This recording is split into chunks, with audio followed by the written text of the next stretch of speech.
We just got to Elmina Castle, although it should be called something else since they forced our people here.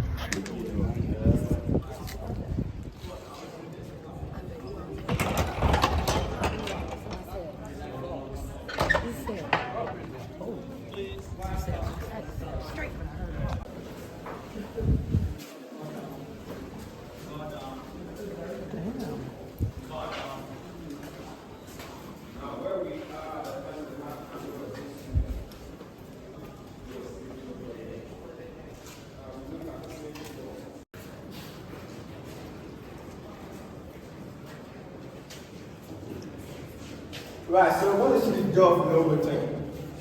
To see the door of no return, there's actually one step down. I'm going to advise you to use your flashlight.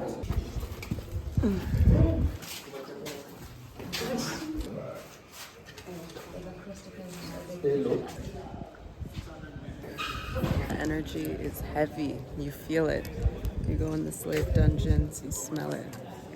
And to also see the door of no return. Look at the floor. You don't see bricks. All what we are standing on, the decomposed human waste. So should we do an excavation, we'll be seeing bricks. There, it was an observatory or something like a spy hole.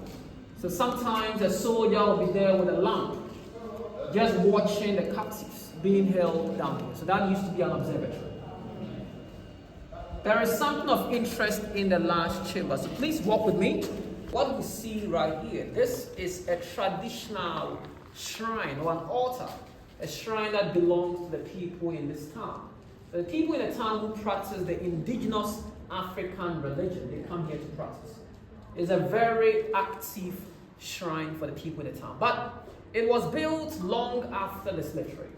During the slave trade, this was not here. There's a reason it is here. The reason is its historical connection to the land on which the slave dungeons is built. So the history of this town is that long before the Europeans came, the ancestors had the shrine on the land. The land was a sacred ground for the people. But when the land was occupied, the people were prevented from having access. The first Europeans to build on the land was the Swedish in 1654. And then the Danes took control in 1658. And then the Dutch in 1661. And finally, in 1665, the British came and built this. The British were in control of this until 1957, when we declared our independence. So after independence, the people wanted the land back. But for that to happen, the government would have had to demolish the whole slave dungeon. But there was a compromise. The government rather gave this space to the people to build the shrine. So it is here because of its historical connection to the land. Behind this wall, behind this, is an underground tunnel. A tunnel built to connect this chamber to the sea, about 70 meters long. And the British were using the tunnel as a passage. During the slave trade, when the slave ships come, the men in the dungeon, they were not moved out through the main door to the beach.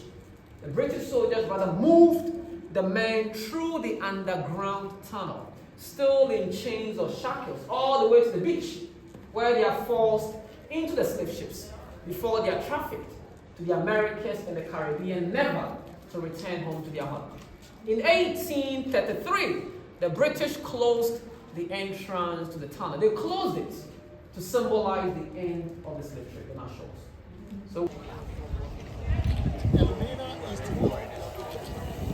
beaten, taken out of dungeon, beaten and then put in the cell. It was a condemned cell. When they put a male captive in, no food, no water, no air, the captive stays until he dies. The idea to kill, but to kill slowly, painfully, to set an example to the others in the dungeon. So the men who fought for their freedom, they were killed. This door dates back to the slave trade times, about 200 years old. You see the door, and behind it, it is door of no return. Now the door was originally very small and narrow. The captives had to go down to be able to walk out. Changed into this big one by the British after the slave trade. The name door of no return is very simple. No one came here willingly. These were all Africans kidnapped, captured, taken from their homes, families, and forced here. And when they were forced out of this door, they were put into the slave ships. They lost contacts with their families. They were trafficked to an unknown world, the Americas, the Caribbean, enslaved on the plantation farms, and they never returned. They did not see their families, their lands, ever again. Now the sea water was all the way up to the stairs. This was all sea water until just about 4 years ago, when the place was filled up and the water pushed back.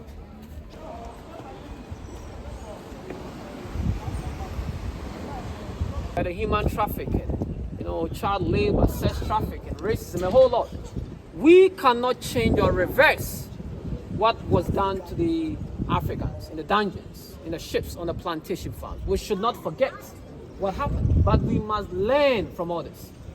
So the message from this place to you is that let us do our best. Let's fight against modern slavery in all forms, anywhere in the world. Let's try our best and make the world a better and a safer place.